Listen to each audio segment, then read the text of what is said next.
የዛሬ ዘመኖች ወንዶችና ሴቶች አላስ ናቸው። ያኔ ተጨባጭነት ነገር የለም። እውነት ሴቷም ተጨባጭነት የለም፣ ወንድየው ተጨባጭነት ነው። ኧረ ፈጀኝ ነው ጎበዝ። እሺ ስለዚህ ያኔ ወንድየው አሁን አንድ አውርቶ ደግሞ ሌላ ነገር ሲያወራ ታገኘዋለች። ሴቷም ደግሞ አንድ ወንድ ጋር እያወራች ቆይታ ሌላ ጋር ስትቀላምር ታገኛታለች። ስለዚህ በቃ ተጨባጭነት የላቸውም፣ አላስ ናቸው። ቃል ማለት ቃል ማዳ ምንድን ነው ጎበዝ? ዝቅ የተመረቁ በሸበካሃኑ በፍቅር ነው ማማር። ሰላም ሰላም የጉኒሻ ቲዩብ ቻናል ተከታታዮች በሙሉ እንደምን አላችሁ? ከኔ ጋር እግዚአብሔር የተመሰገነ ይሁን። ሰላምና ጤና ያድልልን። በያላችሁበት ቸር ቆዩልን። ዛሬ ቤተሰቦች በተለይ የመዳም ቅመሞችን የምታዩት እህታችን ወይም እናታችን ማለትም ትችላላችሁ ለስደተኞች ምን ምክር ትሰጫለሽ ብያታለሁኝ። ስደተኞችን በቃ ምን ከዚህ በኋላ ምን ማድረግ እንዳለባቸው እንጠይቃታለን ማለት ነው። ስለዚህ ይህንን ቪዲዮ ከወደዳችሁት ላይክ፣ ሼር፣ ሰብስክራይብ በማድረግ አበረታቱን። እንወዳችኋለን። አሁን እቴው ልጠይቅሽ ነው። እስኪ ለስደተኞች ከቤተሰቦቻቸው ከሀገራቸው ከወገኖቻቸው ከወዳጆቻቸው ተለይተው ለሚኖሩ ለስደተኞች ምን ምክር ትሰጫለሽ? እስኪ እኔም ማለት ስደተኞች ምክር የምሰጠው ያው እንግዲህ በሰው ሀገር ስለሆነ ያለ ነው። ያው ሰራ አድርገን ወደ ቤተሰቦቻችን ወደ ልጆቻችን ወደ እናቶቻችን ወደ አባቶቻችን እንድንሄድ ያኔ ይሄን እመክራለሁ። እዛ ደግሞ ያኔ ሰርተን ሀገራችንን ወገናችንን መርዳት፣ ደሃን መርዳት፣ ምስኪንን መርዳት፣ ቤተክርስቲያንን ማሰራት፣ ቤተክርስቲያንን መርዳት እሺ።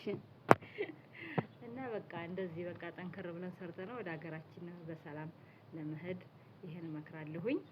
ያው እንግዲህ እቴዌ እስኪ አንድ ጥያቄ ልጠይቅሽ። እስኪ ለዘበኑ ወጣቶች ለኛ ማለት ነው ለዘበኑ በተለይ ለዘንድሮ ወጣቶች እስኪ ምን ታያለሽ? እስኪ እንደው እንግዲህ ምን እላለሁ ብለሽ ነው ጉንዬ? ዞሮ የዛሬ ወጣቶች የዛሬ ዘመን ልጆች ቢነግሯቸው አይሰማቸው። ስለዚህ ደግሞ ዛሬ በቃ አፈቀርነ ነው ወተወደርነ ነው ሞትነ ነው ሀርነ ነው በቃ እንደዚህ ነው። ተው ስትያቸው አይሰሙ። በዛ ላይ ደግሞ በቃ እኔ የምመክራቸው እንደዚህ ዝም ብሎ አጓጉለኛ ፍቅር ቤተሰብ ያላወቀው ፍቅር እናት አባት እህት ወንድም ያላወቀው ፍቅር ትተው ያኔ ስራቸውን ሰርተው ወደ ሀገራቸው በስነ ስርዓት ሄደው በአባት በእናታቸው ቢያገቡ ህይወታቸውን በስነ ስርዓት ቢመሩ ያኔ ህይወታቸውም ይደምቃል። በዛ ላይ ደግሞ ያኔ አቀማመጣቸውም ኑሯቸውም ደስ ያለ ይሆናል ማለት ነው። ግን እንደዚህ ብለሽ ስትያቸው አረደ እናንተ ምን አውቃችኋል የድሮ ሰዎች ምናምን እያሉ እኛን ዝቅ ለማድረግ ይሞክራሉ። አሁን እኮ ይሄ ንግግርሽ እኔን የሚነካን እና ታዲያ የድሮ እንደ ጊዜው ነው እንጂ መሄድ ያለብን እኛ ወጣቶች። የእናንተ ዘመን ሌላ ነው፣ የኛ ዘመን ሌላ ነው። የእናንተ አሁን ሁሉ ነገር የተሟላ ዘመን ነው። ፍቅራችሁ የተሟላ ነው፣ ሁሉ ነገራችሁ የተሟላ ነው። አስተሳሰባችሁ እርግጥ ልክ ነሽ በአንዳንድ ነገር፣ ግን እኛ ደግሞ ወጣቶች ስለሆን እንደ ዘመኑ መሄድ ግዴታችን ነው። እንዴ እንደ ዘመኑ ዝም ብሎ አግድሞ መንዘላዘል ሳይሆን ማለት ነው። አሁን በዚህ ዘመን ይጠየቃል። ከዛ ትታጫለሽ፣ እጅ ትታጠቢያለሽ፣ ከዛ በኋላ ለባል ትሰጫለሽ፣ በስነ ስርዓት በዳስ ትዳሪያለሽ። ዛሬ ዘመን ግን ገና በ13 አመታችሁ ተነስተው ፍቅር ይጀምራሉ። ከዛ ያ ፍቅር ደግሞ የሚዘልቅ አይደለም። ከዛ ትናደዳለች፣ አንስታ የሆነ ነገር ጀዋል ትከሰክሳለች፣ የሆነ ነገር አንስታ ጠጣለሁ ትላለች። ከዛ እንደዛ እያሉ ህይወታቸውን ያመሰቃቀላሉ። ዝም ብሎ አግድመው ያረግዙና እዛ ደግሞ ያው ህፃናትን ማስወረድ ወይም ደግሞ በቃ ዝም ብሎ አካማሌ መሆን ይሄ ጥሩ ነገር አይደለም። በስነ ስርዓት ቢሆኑ ደስ ጥሩ ነው ማለት ነው። አዎ ጥሩ ነው። እንደዛ ብሎ ነው እንጂ ማለት ያለበት የኛ ጊዜ በጣም ይኸውልሽ እቴዌ አሁን ለምሳሌ እኔም እንደ ወጣት የመጠን ያሁኑ ንግግርሽ እኔንም ስለሚያካትት ማለት ነው። እኛ የዘመኑ ወጣቶች በብዙ ነገር ብንበሳጭ ፍርዳችን ነው። እንዴ አንደኛ ስደት ዓለም ላይ ነው ያለነው። ቤተሰብ ይናፍቀናል፣ የእህት ወንድሞች አዘን አለ፣ ብዙ ነገር አለ። ስለዚህ እንዴት ነው እንደዚህ የምትይነኛ? እኔ በዚህ በኩል ቃወምሻለሁ። ዙሮ ያነ መበሳጨት ቢኖርም እኮ መበሳጨት መናፈቅ የግል ቦታ ነው። ይሄ ደግሞ ህይወት አንድ ጊዜ ከተበላሸ መቀጠያ የለውም። እየተበላሸ ስለሚሄድ ህይወትህን ማሳመር በራስህ ነው። አንደኛ ደግሞ ፈጣሪ አይወደውም ዝም ብለህ አግድም መሄድ ወይም ደግሞ አግድመህ ማፍቀር ይሄ ደግሞ ትዳር የፈጣሪ ስጦታ ስለሆነ እስኪ ለዘበኑ ወንዶች ምን ታያለሽ? የዘበኑ ወንዶች አሁን እህቶቻችንን እያበላሹ ነው። ለትዳር አይሆኑም። ምን ነክቷቸው ነው ግን? እህቶቻቸውን ለምንድን ነው እንደዚህ አይነት ነገር ግፍ የሚፈጽሙት?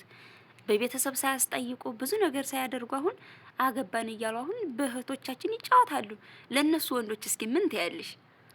እኔ ማምለው ለዛሬ ዘበኖች ወንዶች ማለት ነው ያኔ እንደዚህ ሴቶችን እየወሰዱ ለሚያበላሹት ወንዶች ያኔ ማቀርበው ነገር ቢኖር ያኔ ሀለ ቤተሰብ ፍቃድና ያኔ ሆንሻለሁ እያሉ በማይሆን መንገድ እየወሰዱ የሚያበላሹትን ለምን እንደዚህ ያደርጋሉ? ጥሩ አይደለም።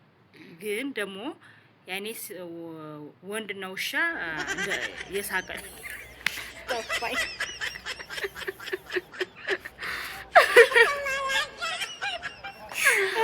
ወንድና ውሻ የሳቁለትና አይዲ እሺ። ከዚያ እና ደግሞ ምን ታያለሽ መጨረሻውን? ያኔ ለወንዶች የምትሰጪው ምክር ምንድን ነው? መጨረሻው ወንድ ልጅ ያኔ ጥሩ አይደለም። ሴት ልጅ እህትም እናትም አገርም ሁሉ ነገር ናት። ሴት ከሌለ አይደምቅም። ሴቶች ላይ ካርሙ ወንድም ከሌለ አንደምቅም። ስለዚህ በስነ ስርዓቱ እንዳባታደሩ አስጠይቆም ሆነ አሳጭቶም ሆነ ያው ቤተሰብ ጠይቆ በስነ ስርዓት አግብቶ ቢወስድ ጥሩ ነው ይመስለኛል። ከዛ ደግሞ ወስዶ ሀዚያ የፈለገውን ነገር ካደረገ በኋላ አልፈልግሽም እያለ ለበሽታና ለሌላ ነገር እንትን ማድረግ መልካም አይደለም። እዛ ላይ ደግሞ ሴት እህቶችም አሉ እናትም አለች። ስለዚህ እህትም እናትም ስለሆነ ሴት ልጅ ትከበር። አዎ ትከበር። በቃ ልጆቻችን እህቶቻችን ነው። ሴቶች ላይክ አድርጉ። አዎ ይሄላልሁኝ። ስለዚህ ወንድሞቻችንን የመጨረሻ ምን ታያቸዋለሽ? ልቦና ይስጥልን። ወንድሞቻችንን በስነ ስርዓት አሜን ያስጠየቃችሁም ሆነ የምትፈልጉትን የምታፈቅሩትን ሰው ይዛችሁ ለመቀመጥ ያብቃን ብዬ ጸሎት አደረኩ። አሜን። ግን እኮ ተው ማለት ነው። ግን እኮ አንዳንዴ ግዴታ ወንዶች ብቻ ተወቃሽ መሆን የለባቸውም። ምክንያቱም ሴት ልጅ ራሷን ማስከበር የምትችል መሆን አለበት። ምክንያቱም አንድ ወንድ ልጅ ከሳቅሽለት እርግጥ ቅድም እንዳልሽው ማለት ነው ሴት ልጅ በጥቅሉ ራሷን ማስከበር የምትችለው ራሷና ራሷ ብቻ ነች። ስለዚህ በወንዶችም ልትፈርጅ አትችይም። ይተው ልክ ነሽ። በወንድም አይፈረድም። ግን ቢሆንም ደግሞ ያው ሴት ልጅ ተላላ ናት። ሴት ልጅ የዋህ ናት። የሆነ ነገር ካላት ያኔ እሆንሻለሁ እንደዚህ ነው ሀላቲ ሴት ልጅ ተላላ ስለሆነ በዛ ትታለላለች። ግን ያኔ ሴት ልጅ ኮፍተር ሀለ ወንድ ልጅ ደንጋጣ ነው። እውነት ነው። ቆፍጠን እያላችሁ ሴቶች ክብራችሁን አስከብሩ። የኔ የምላችሁ የኔ እናታችሁን ምክር እኔ የምላችሁ ማለት ነው ያኔ የሴቶች እህቶቻችንን ክብር ዝቅ አታርጉ። የሴቶችን ክብር ከፍ አድርጋችሁ ሆዩ። እኔ የምመክራችሁ ይሄን ብዬ ነው። ያኔ እህት እናት ሁሉ ነገር ስለሆነች ሴትን ኮሰስ ማድረግ አይቻልም። ያው እናንተም ደግሞ ያው እናንተ ካለላችሁ እናንተም ለኛ ንጉስ ናችሁ፣ እኛም ለእናንተ መቤት ነን። ስለዚህ እውነት ነው ተከባብረን ሴትም እንደ ሴትነት ወንድም እንደ ወንድነታቸው ቢኖሩ የተሻለ ነው። እናመሰግናለን። እናታችን እየሰማችሁ ነው እንግዲህ። ሴት እህቶቻችንም ይሆነኛን ከሚለው ላይ ትኩረት አድርጊ፣ ወንድሞቻችንም ትሆነኛለች ከምትለው ላይ መውደቅ አለባችሁ። ስለዚህ የማንንም ህይወት የማበላሸት ግዴታም ውዴታም የላችሁም። ስለዚህ ክብር ለሴቶች። እሺ እንግዲህ እህቴው፣ እሺ እኛ ሴቶች ለትዳራችን ምን ማድረግ አለብን? እስኪ በቂ ምክር ስጭን። ለትዳራችን ምን ማድረግ አለብን ከተባለ ለትዳራችን ታማኝ መሆን አለብን። ለትዳራችን ለቤታችን ለባላችን ፍቅር መስጠት አለብን። እውነት ነው። ከዛ ቤታችንን መጠበቅ አለብን።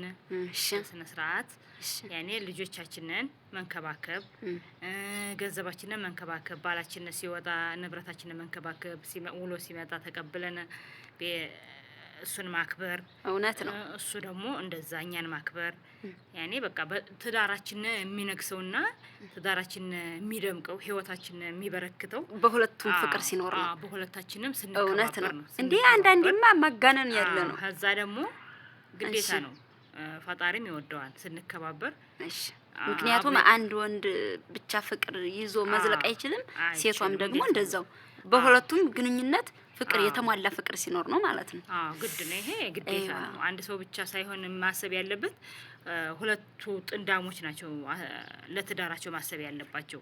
ያኔ ሚስቱን ሲያከብር ባሏን ማክበር አለባት። ሲወጣ ሸኝታ ሲመጣ ተቀብላ ትዳሯን ታደምቃለች፣ ትዳሯን ታነክሳለች ማለት ነው። በዛ ላይ የሚወለደው ልጅ የተባረከ ይሆናል። ባልና ሚስት ተከባበረ፣ ትዳርህን አከበርክ፣ የሚወለደው ልጅ ደግሞ አገር የሚያኮራ ይሆናል። በቃ ስለዚህ ያኔ ቆንጆ ልጅ ይወለዳል ማለት የማይረብሽ ያልተረገሙ የሆነ ልጅ ይወለዳል። የተባረከ ፈጣሪ የባረከው ማለት ነው። እና እኔ የምለው በቃ መከባበር ይኖር በትዳሮች መሀል በሴቱም በወንዱ መከባበር ይኖር ማለት ነው። ክብር ለሁሉም ነገር ቆንጆ ነው። ስለዚህ ወንዶችም ሴቶችም ስተት አለ ከወንዶችም ከሴቶችም ማለት ነው። በጣም ስተት አለ። የአሁኑ ጊዜ በቃ ያው ያላስ ሰዓት ነው በቃ ብሎ አላስ ናቸው በቃ ምን እናርግት ወይ ጊዜው እኮ ነው ማአደም ሆነ እንደ ጊዜው ደግሞ ካልሆንሽ የዱሮ ሰው ትባያለሽ። እኛ ወጣቶች ደግሞ ምን ማድረግ አለብን? ዋናው በእኛ ሰዓት በእኛ ጊዜ በሽታ የለ ምን የለ ፍቅር ነው። አብሮ ይበላን አብሮ ይጠጣን ችግር የለ መሰደድ የለ በቃ ስደት የለ። እውነት ነው። አሁን ህፃናቱ ለቅጦ በሽተኛ ነው በአሁኑ ሰዓት። አነጋገራቸው ደረቅ ያኔ ለዛ ያለለው ነው። በፊት እኮ አፈር ፈጭተን ውሃ ተራጭተን በቃ ጨዋታ ነው የነበረው። አሁን በአሁኑ ሰዓት መባላት ገና 12 አመት ሳይሆናት ፍቅረኛ ፈቀቁት። ከዛ ላይ ቶሎ ብሎ በሽተኛ ነው የሚሆኑት። በሽታውም እውነት ነው ውል የሌለው በሽታ ነው የሚመጣው። እውነት ነው። ምክንያቱም ካንዱ ስለሚሉ በዛ ላይ ደግሞ ድሮ ቀረ ምርመራ የሚለው ነገር የለም። በአሁኑ ሰዓት ከባድ ነው። በዛ ሰዓት ግን በቃ ተወደሽ ነው። በ12 አመትሽ ገና እንደዚህ ሀመንደር ሄደሽ የምትጎረሽ ሰዓት ነው የነበረው። አሁን ሀሰው ቤት ሄደሽ አትጎረሽ። በጣም ከባድ ዘመን ስለሆነ ይሄን ከባድ ዘመናችንን እግዚአብሔር ያሻግርልን። እውነት ነው። ቢመልስልን በጣም ደስ ይል ነበረ። ቢመለስልን ያ ቀን ወደኛ ቢመለስ በጣም የተሻለ ነበረ። አሁን አይዞሽ እንደ እግዚአብሔር ፍቃድ ሀገራችን ሰላም የምትሆንበት ወገኖቻችን ወጥተው ብለው የሚገቡበት ስደተኞች ደግሞ በጎናቸው የሚተኙበት ሰላማችንን መልሶ አንድ የሚያደርገን ዘመን ሊመጣ ይችላል። እግዚአብሔር ይርዳን። አሜን። እሺ እንግዲህ እቴወይ በጣም አዝናንተሽናን በጣም አስቀሽናን። እሺ ለመጨረሻ የምጠይቅሽ ጥያቄ ለኢትዮጵያ ሀገራችን ምን ትመኝላታለሽ? እንግዲህ እኔ ለኢትዮጵያ ሀገራችን ሰላሟን፣ እሺ ፍቅራችንን፣ በዛ ላይ ደግሞ አንድነታችንን፣ እሺ ከዛ በዘር በሃይማኖት እንዳንከፋፈል ፈጣሪ አምላክ ሀመከፋፈል ይጠብቀን ያድነን። አሜን። ዘረኝነትን ያጥፋልን፣ አንድነትን ያምጣልን። አሜን። አብሮ መብላትን፣ አብሮ መጠጣትን፣ መወያየትን በፊቱ ያለውን ነገር እኛ ሙስሊም ክርስቲያን በፊት ሰዓት ሙስሊም አለ ክርስቲያንም አለ። ግን ሙስሊም ክርስቲያን ብለን አንብላላም ነበረ። እውነት ነው። በየሃይማኖታችን እየኖርነ ነበረ። ቀብር ቢሆን ይቀባበራን፣ ሴራም ቢሆን አብሮ ሁሉ ነገር አብሮ ነበረ። ያኔ ሙስሊም ቢሆንም በስጋ ብቻ ነው የምንለያይ እንጂ በሌላ ነገር ተለያይተን አናውቅም። አሁን ግን ኻላስ ዝም ብሎ በቃ በዘር ይብላላሉ፣ ቤተክርስቲያን ያበላሻሉ፣ መስጊድ ያበላሻሉ። ይሄ ፈጣሪ ጋር መጣላት ስለሆነ እኛ አገራችንን ኢትዮጵያን ሰላማን እንድትሆንልን ሰላም እንድትሆንልን ነው የምንፈልገው። ሰላማን ያብዛልን። አሜን። በጣም አመሰግናለሁ። እናንተ ፊት መጥቼ ይሄን ስላልኩኝ ስለተቀበላችሁኝ ድምጼን። እሺ እቴወይ እንወድሻለን፣ እናከብርሻለን። እሺ አንቺስ? እኔም ወዳችኋለሁ፣ አከብራችኋለሁኝ። ላዳመጣችሁኝና ለተቀበላችሁኝ እኔም ከልብ እናመሰግናለን። እንግዲህ ቤተሰቦቻችን ይህንን ይመስላል። ይህንን ምክር ተቀበሉ። እያንዳንዷን ምርቃን ደግሞ አሜን በሉ እና ደግሞ የዘበኑ ወጣት ወይ ወንድም ሆነ ሴት አላሳትሆኑ ተብላችኋል። ይህንን ቪዲዮ ከወደዳችሁት ላይክ፣ ሼር፣ ሰብስክራይብ በማድረግ አበረታቱኝ። ወዳችኋለሁ የጉኒሻ ቤተሰቦች።